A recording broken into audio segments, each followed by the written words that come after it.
Hi there. So today I want to talk about something that we use every single day. I was just in the library the other day and I was on my laptop and I was looking around and everybody was on their laptops as well. If not, they were using the computers in the library. And the first thing that jumped into my mind was, man, like how much electricity are we using just by using our laptops and using the internet?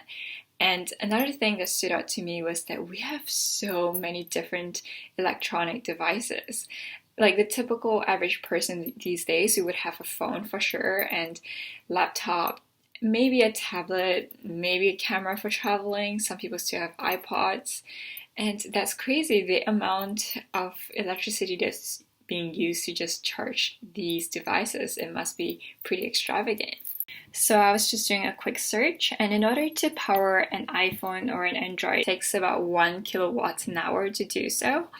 And if you're wondering what is the significance of that number, because I am, it is the amount of electricity you need to power 10 100-watt incandescent light bulbs for an hour. And if you're just wondering how much is the cost of 1 kilowatt an hour, it costs about 12 cents. And I thought it wasn't too bad. Like, it definitely consumes a lot of energy, but I didn't expect for the electricity cost to be that low, so that was surprising. What's interesting to me is that if you've charged your phone every single day, which is something that I'm guilty of, then you'll be using about 2,000 kilowatts every single year, and that accounts for 1/4 of your electricity bill. One thing that I really like about here is the button that you guys have on the electrical outlets. So I know that they have that in Asia too, but in North America, we do not have that. So if you're done charging your electrical device and if you've left your charger there, you are still using electricity. And a lot of people would not take off their chargers because they're so lazy. Can you imagine if you have to take off all of the plugs for each device? That's going to be time consuming, and every time you have to like plug it back on, it really is a pain. So whoever who invented and included the button in the electrical outlet, real genius, and really happy about that because it's really great for the environment. So I was just walking down the streets the other day and I noticed a sign saying that you should recycle your electrical devices. And I just realized that I do not know anything about the disposal of electrical devices, and I decided to do some research. The United Nations Environment Program stated that roughly 40 million metric tons of electronic waste, also known as e-waste, are being produced globally each year. They also stated that this estimate is likely to be too low. These electronic waste are being thrown into the landfill, and the disposal of electronic waste has become one of the most critical issues of the 21st century. This is because over the past recent years, the global market for electrical devices have grown exponentially, and it will continue to grow as well. However, the lifespan of these products have grown shorter and shorter. In fact, the average lifespan of an electrical device is now 2 years.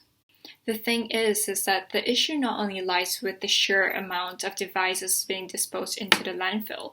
One of the main things, if not the main issue with the disposing of these products is the disposal itself. It is very harmful for the environment and to the society as well. One of the reasons is that the components in these electrical devices, they are toxic and they're non-biodegradable.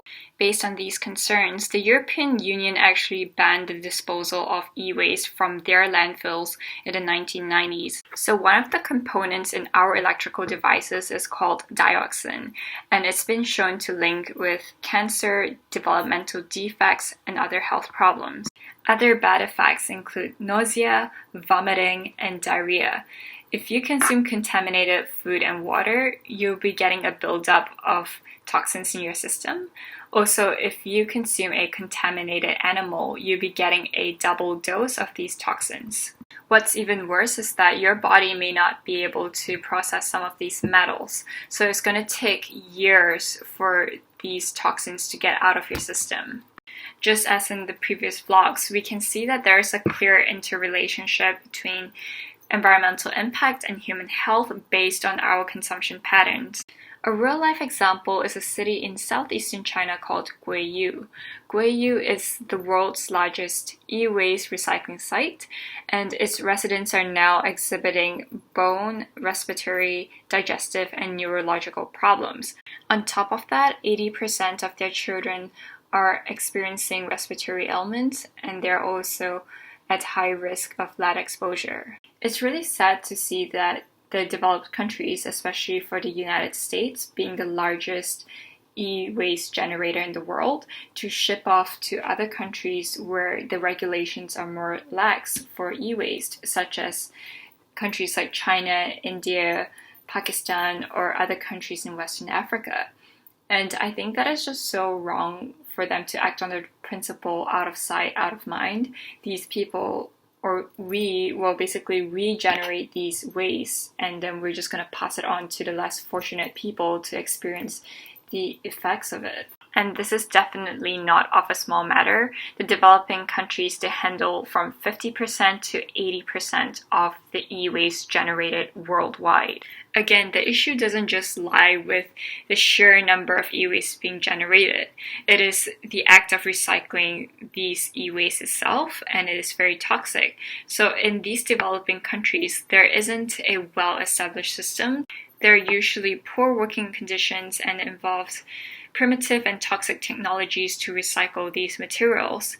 Basically, it results in the contamination of land and air, pollution, and serious health consequences, not just for the workers, but for their residents. In most cases, the cost of recycling e-materials exceeds the revenue recovered from materials, especially in countries where there's tight environment regulations, which is why it's so prevalent still for tech companies to ship their e-waste to developing countries where it's more profitable for them to do so.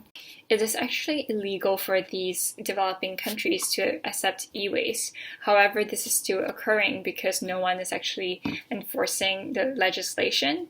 So I think we should go about other ways to tackle this issue. And one interesting example is Switzerland. So Switzerland has an extended producer responsibility, and they hold the producers accountable for even the post life of the product. For sustainable product design, tech companies should innovate and rethink about their processes for product design.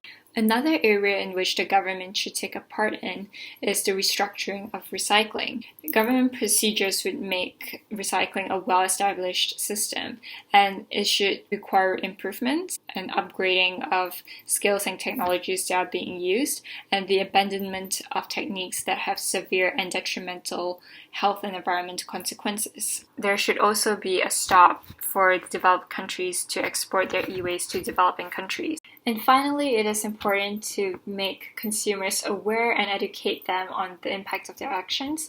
If consumers are encouraged to keep their products as much as they can and extend the life of their digital products, and if there are any possibilities to make it easier for consumers to donate their electronic goods, and making consumers aware that there are other products that are more energy efficient, that use less toxic materials, and so forth.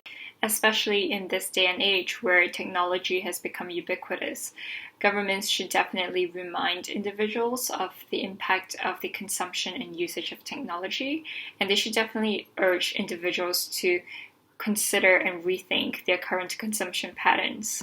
So that's it for this vlog, and I hope that you've enjoyed it. I'll see you the next round.